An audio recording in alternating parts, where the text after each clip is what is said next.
Bonsoir. Ce soir, je t'emmène dans un lieu dont on parle beaucoup, mais que peu de gens comprennent vraiment.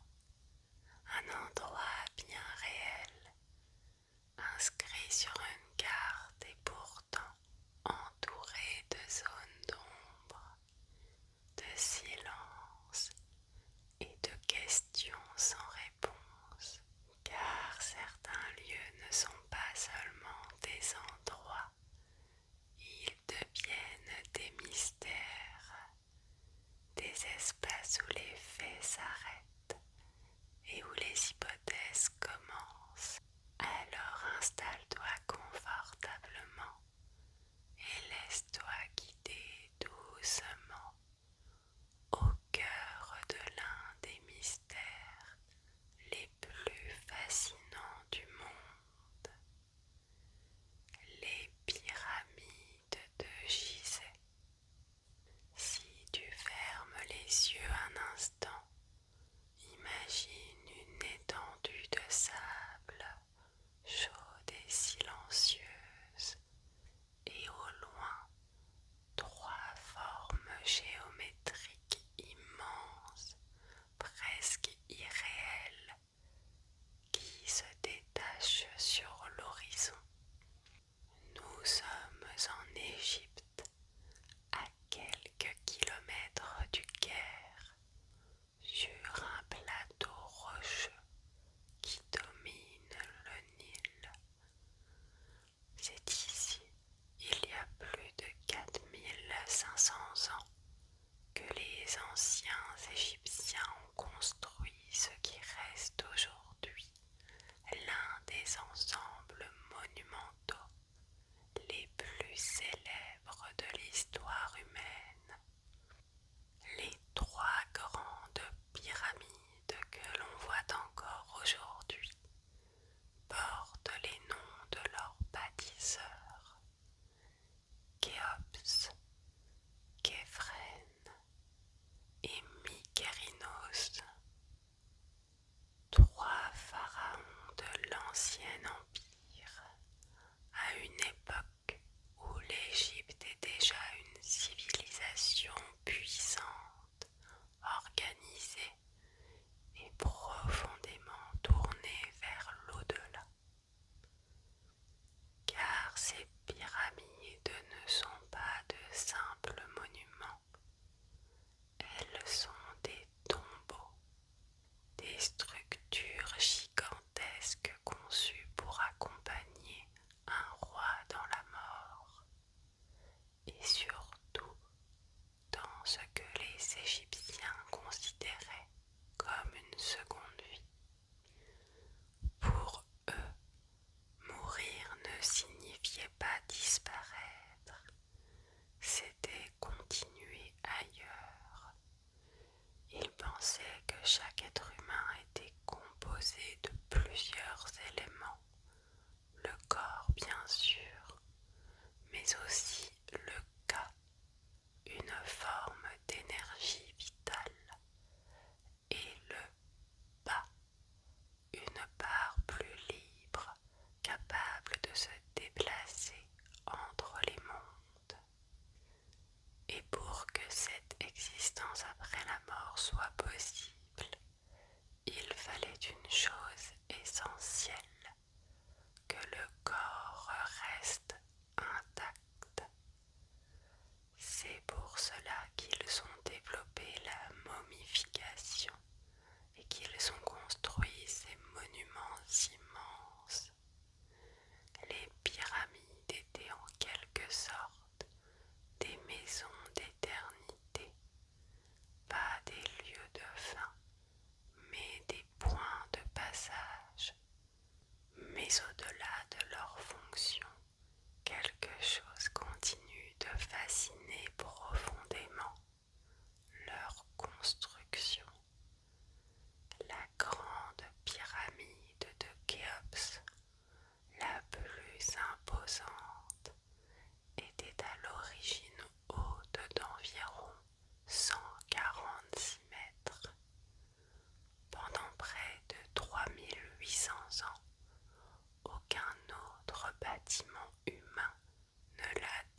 précision incroyable, avec une erreur inférieure à 0,1 degré, sans boussole moderne, sans instrument de mesure tels que nous les connaissons aujourd'hui. Alors, comment ont-ils fait? Les chercheurs pensent qu'ils ont observé le ciel en se basant sur les étoiles, notamment celles qui tournent autour du pôle Nord céleste.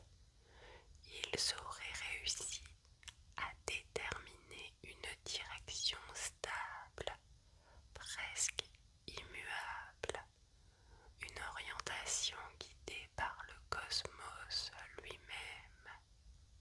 Mais la prouesse ne s'arrête pas là. Les pierres utilisées ne viennent pas toutes du même endroit. Certaines ont été extraites directement sur le plateau de Gizeh, mais d'autres, comme le calcaire blanc qui recouvrait autrefois toute la pyramide, venaient de carrières situées à plusieurs kilomètres, et les blocs de granit utilisés dans les parties internes les plus importantes ont été transportés depuis Assouan, à plus de 800 kilomètres au sud, sans roues telles que nous les utilisons aujourd'hui, sans machines. On imagine alors des traîneaux glissant sur le sable humidifié, des rampes, des systèmes de levage simples mais ingénieux, et surtout une organisation collective impressionnante, car rien dans ce projet ne semble laissé au hasard. Chaque pierre a une place, chaque angle a une fonction, chaque dimension semble répondre à une logique précise. Ce qui impressionne au fond, ce n'est pas seulement la taille, c'est la maîtrise, la sensation que derrière cette masse de pierre, il y avait une vision claire, un plan, une compréhension fine de la géométrie, de l'espace et peut-être même du ciel, comme si chaque bloc n'était pas simplement posé, mais pensé. Pendant longtemps, on a imaginé des scénarios presque mythiques, des esclaves par milliers travaillant sous la contrainte, des technologies perdues, parfois même des interventions extérieures. Mais les recherches archéologiques modernes racontent une histoire différente, plus humaine et peut-être encore plus impressionnante. Et contrairement à ce que l'on a longtemps imaginé, ces monuments n'ont pas été construits par des esclaves épuisés. Pendant des siècles, cette image s'est imposée presque naturellement, celle d'une foule d'hommes contraints, travaillant sous la violence et la fatigue. Mais les recherches archéologiques ont révélé une réalité bien différente. À proximité du plateau de Gizeh, les archéologues ont découvert de véritables villages d'ouvriers, des habitations organisées, des zones de stockage, des espaces dédiés à la préparation des repas. On y a retrouvé restes alimentaires variés, notamment de la viande en quantité, ce qui suggère une alimentation riche, loin de l'idée de survie minimale. Des traces de soins médicaux ont également été décelées, des os ressoudés, des blessures soignées, preuve que ces hommes étaient pris en charge même après des accidents. Et surtout, une organisation très structurée apparaît. Les ouvriers étaient répartis en équipes, parfois appelées files, chacun ayant son rôle, son rythme et même son nom. Certaines inscriptions retrouvées sur les pierres mentionnent des groupes aux noms presque étonnants, comme les amis de Khéops ou les buveurs de bière de Khéops, comme si derrière l'immensité du chantier, il y avait aussi une forme de cohésion humaine. Ces hommes n'étaient pas de simples exécutants, c'étaient des travailleurs qualifiés, tailleurs de pierre, transporteurs, ingénieurs, organisateurs, chacun participant à une œuvre qui les dépassait, mais dans laquelle ils avaient une place réelle. Ils étaient nourris, logés et probablement considérés comme essentiels, car construire une pyramide ne demandait pas seulement de la force, cela demandait de la précision, de la coordination et une confiance collective. Et c'est peut-être cela qui rend leur œuvre encore plus impressionnante, parce qu'au-delà de la pierre, ce que l'on voit aujourd'hui, c'est le résultat d'une intelligence humaine partagée, d'un projet immense, porté non pas par la contrainte seule, mais par l'organisation, le savoir-faire et une forme de vision commune. Mais ce n'est pas tout. Certaines observations suggèrent que les pyramides ne regardaient pas seulement la terre, mais aussi le ciel. Par exemple, leur disposition sur le plateau de Gizeh pourrait correspondre en partie à celle de la ceinture d'Orion, un alignement de 3 étoiles bien visible dans le ciel nocturne. Cette constellation était associée à Osiris, le dieu de l'au-delà dans la mythologie égyptienne, souvent considéré comme le souverain du monde des morts.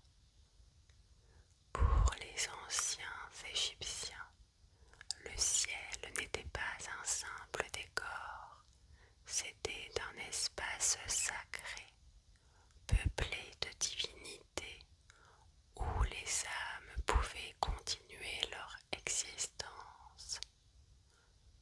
Dans cette logique, certains chercheurs ont proposé que la disposition des pyramides ne soit pas uniquement architecturale, mais aussi symbolique, comme une manière de relier la Terre au cosmos. À l'intérieur de la grande pyramide, de petits conduits très étroits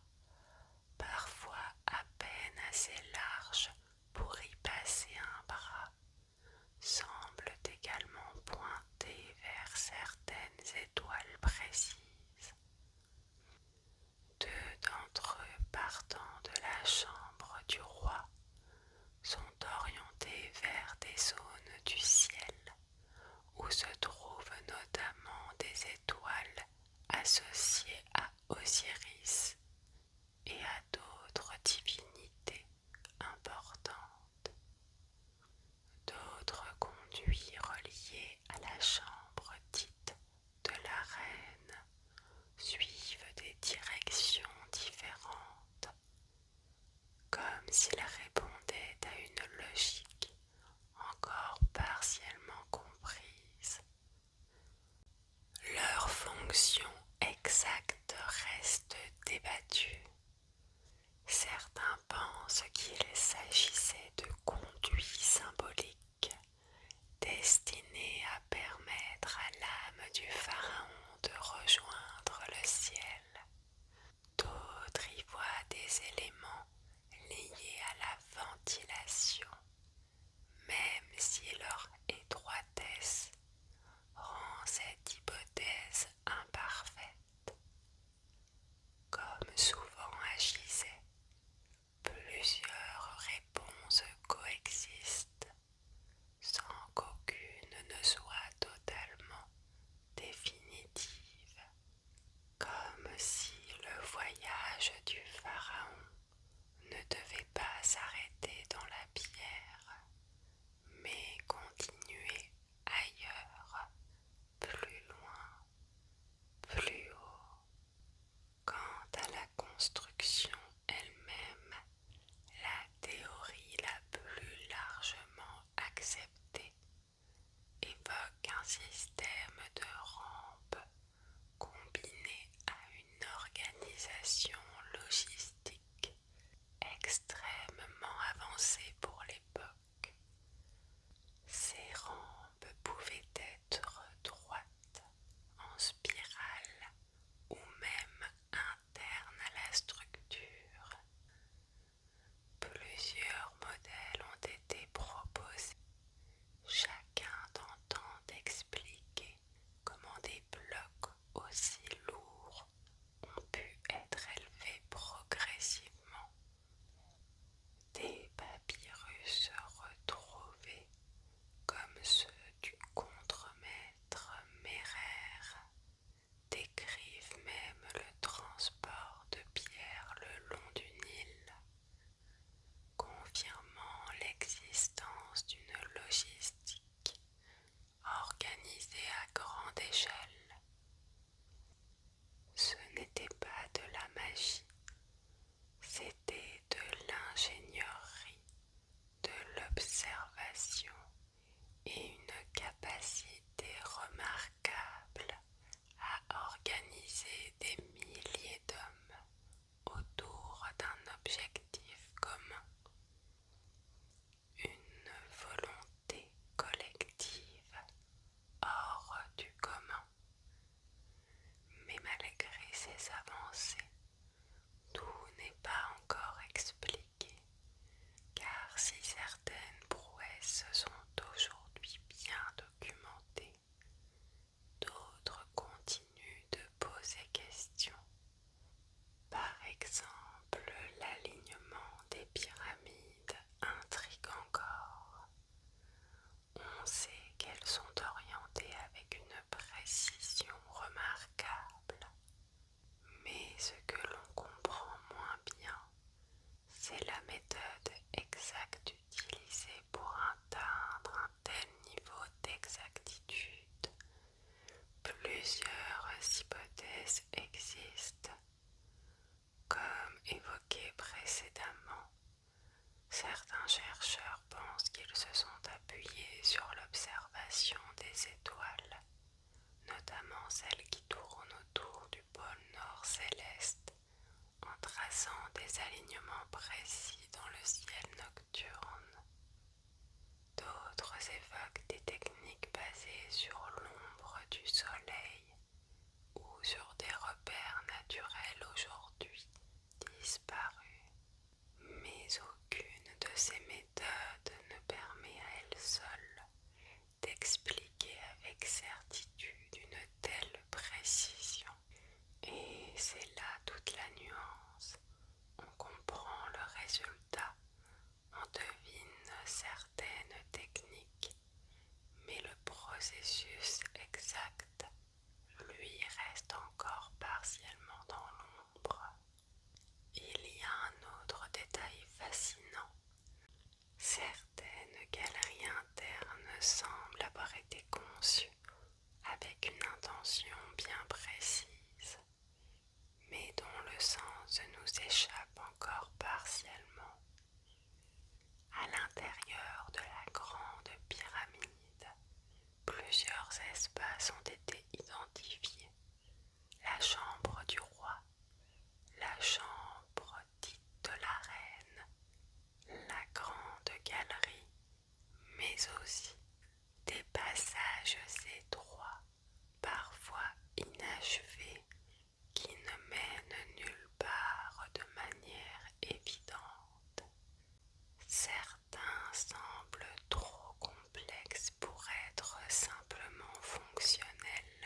À ce jour, personne n'y est encore entré.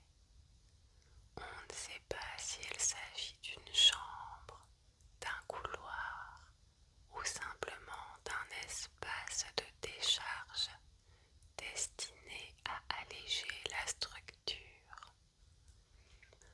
Un espace encore inexploré, un vide au cœur d'un monument que l'on pensait pourtant connaître, et forcément cela relance les questions, car plus on en découvre, plus on réalise qu'il reste encore des choses à comprendre, comme si malgré les siècles d'études, la pyramide gardait encore une part de silence. Il existe aussi des théories plus controversées. Certaines suggèrent que les pyramides auraient eu une fonction autre que funéraire, des observatoires, des centres énergétiques, voire des structures liées à des connaissances perdues. Ces idées s'appuient souvent sur la précision de leur construction, sur certains alignements ou sur des éléments internes encore mal compris. Elles cherchent à donner un sens différent, parfois plus vaste à ces monuments. Mais ici, il est important de distinguer ce que l'on sait avec certitude, c'est que les pyramides s'inscrivent dans une tradition funéraire bien documentée. Elles font partie d'un ensemble plus vaste, avec des temples, des chaussées monumentales reliant la vallée au plateau, et de nombreuses tombes destinées à l'entourage du pharaon.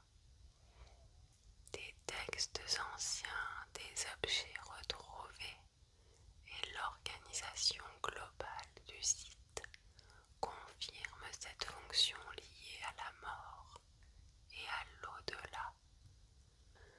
Le reste appartient davantage à l'interprétation qu'à la preuve.